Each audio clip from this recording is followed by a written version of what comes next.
Passengers and polish. Nancy is a guard's daughter.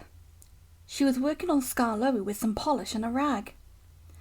"Wake up, lazy bones," she said severely. "Your brass is filthy. Aren't you ashamed?"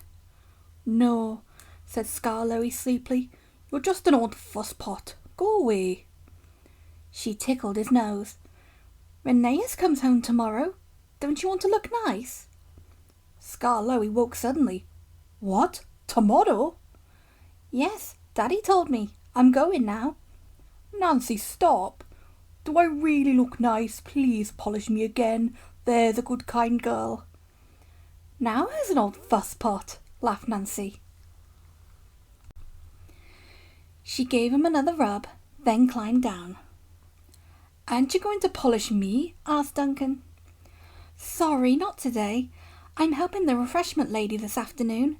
We must get the ices and things ready for the passengers on Skarloey's 2 o'clock train." "Never mind, Duncan. I'll give you a good polish tomorrow." But Duncan did mind. "It isn't fair," he complained. "Peter Sam gets a special funnel. Sir Handel gets special wheels.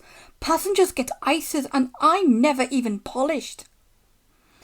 This, of course, wasn't true, but Duncan liked having a grievance. He began to sulk. That afternoon, a message came from the station by the waterfall. "One of Skarloey's coaches has come off the rails. Please send some workmen to put it right." Duncan was in steam, so he had to go. "All this extra work," he grumbled. "It wears an engine out." "Rubbish," said his driver. "Come on."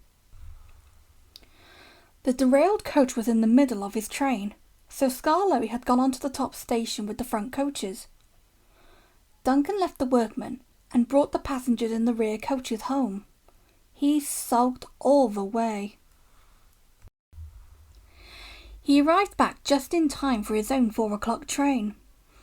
"I get no rest, he complained.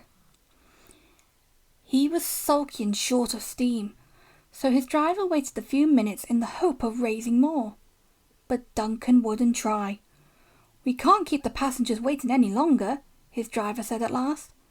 "You always think about passengers," muttered Duncan crossly, "and never about me. I'm never even polished. I'm overworked and I won't stand it." He grumbled away, brooding over his wrongs. Duncan made heavy weather of the journey, but at last they reached the viaduct. This is long, high, and narrow. No one can walk on it when a train is there. "Come on, Duncan," said his driver. "One more effort and you'll have a rest and a drink in the station." "Keep your old station," said Duncan rudely. "I'm staying here." He did too. He stopped his train right on the viaduct, and nothing his driver or fireman could do would make him move another yard. Skarloey came from the top station to haul Duncan and his train to the platform. The passengers were very cross. They burst out of the train and told the drivers, the firemen, and the guard what a bad railway it was. Skarloey had to pull the train to the top station too. Duncan wouldn't even try. The thin controller was waiting at the shed for Duncan that evening.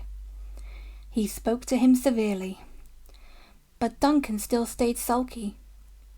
He muttered to himself, "No polish, no passengers," in an obstinate sort of voice.